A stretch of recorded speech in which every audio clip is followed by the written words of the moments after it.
Hi everyone. Guess what? I'm Tennyak, and this is my review of Buffy the Vampire Slayer. We are in season 2, episode 3, and guess what? We're doing school hard. This is the big episode where Spike comes. I definitely have to say that Spike is one of the most beloved characters of the series. I think his sexiness definitely appealed to the younger female viewers and younger gay male viewers. And I also think that even straight male viewers liked him because he was such a badass, and he still is a badass, even though he is kind of whipped. But guess what? We'll get into that in much later seasons. But Spike comes to town, and he comes to town with a bang, which I love. I love that he runs over the Sunnydale side, which actually becomes his signature move. But sorry, hiccup. Because it just shows right off the bat that he's a badass. And oh no, product placement. I have to drink my tea. That's a huge tea. That tea is as big as my face. So Spike is badass. He goes into town. He introduces himself to the Anointed One, and he's continuously a badass up until the moment that Drusilla enters, and he immediately softens. And it's pretty obvious that he softens, not just by his tone or his words or his gestures, but he morphs back into human face. He is very protective of her. And of course, that just, I think sometimes I don't like certain movies or certain shows because I don't have time to get to know the character. And it's kind of like, how am I supposed to care about what happens to this character when I don't care about it?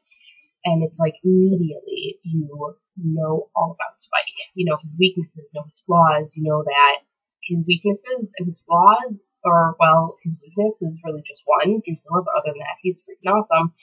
And of course, there is some classic Buffy humor when Spike sends Buffy out to fight a vampire to watch her, to see how she goes. And of course, she easily kills the vampire who claimed to the crucifixion. So much Buffy humor in this episode. The whole crucifixion speech, and then Spike saying, if you were at the crucifixion, it would be like Woodstock. I was actually at Woodstock. That whole thing is hilarious. And then when Buffy screams at Xander to go back inside the bronze and get safe from her purse, and he grabs a tampon instead. Physical comedy. Nicholas Brendan nailed it. It was hilarious. And I actually, after last episode, I found myself not really liking Xander as much. I don't know why, but I think the last episode didn't really show his good side. I think it showed his bad side and his flaw, and the type of flaw where it's not really something you can overcome. It's just a flaw. It's just who he is. But I started liking Xander again just for his physical comedy.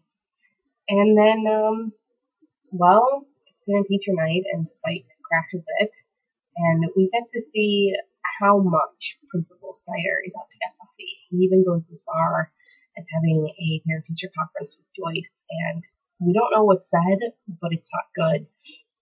And very sadly, Joyce believes him. But, you know, I can understand why she would believe Principal Snyder, because after all, the only thing she knows is that her daughter burned down the gymnasium of her last high school, and they had to move, and she had to start a whole new job because of it, and she hasn't really had any good feedback. I mean, other than, I think, her, I'm talking about this from Joyce's point of view, other than Buffy befriending the high school librarian, she hasn't really done anything that would indue confidence in her mother.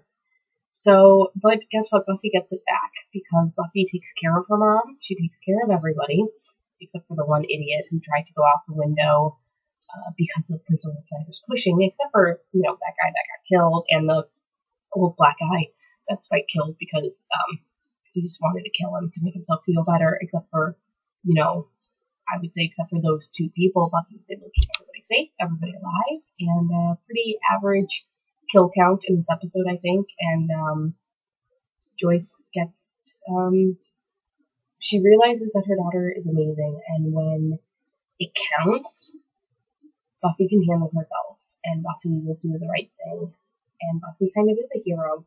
And so Joyce decides to lay off her daughter for the stuff. Oh, product placement again, hold on. As you can hear, it's a little, my throat is still a little scratchy. Alright guys, there's some Giles and Jenny moments, which are cute. And Jenny, even though she doesn't want Giles to go out there and get harmed or killed, and of course she doesn't want that because she loves him, other than she knows she has to let him go. He has to put his watcher duties before their relationship, and she willingly lets it go. Without a second thought, she lets him go and be a watcher first. And then there's a funny Willow and Cordelia scene, and it's really, I think, one of the few Willow and Cordelia scenes. If anybody can think of any other Willow and Cordelia scenes where it's just them, please let me know, because right now I'm definitely drawing a blank. I can't think of anything. But it was a very cute Willow and Cordelia scene in the janitor's closet, and it's one of those cute little scenes that makes you say, oh, I can understand now why people would write, fiction and create a Willow Cordelia ship. But guys, what do you guys think of Spike? Did you like this episode? Did you hate it? And can you think of any more Willow and Cordelia moments throughout the series? Because I really can't think of any.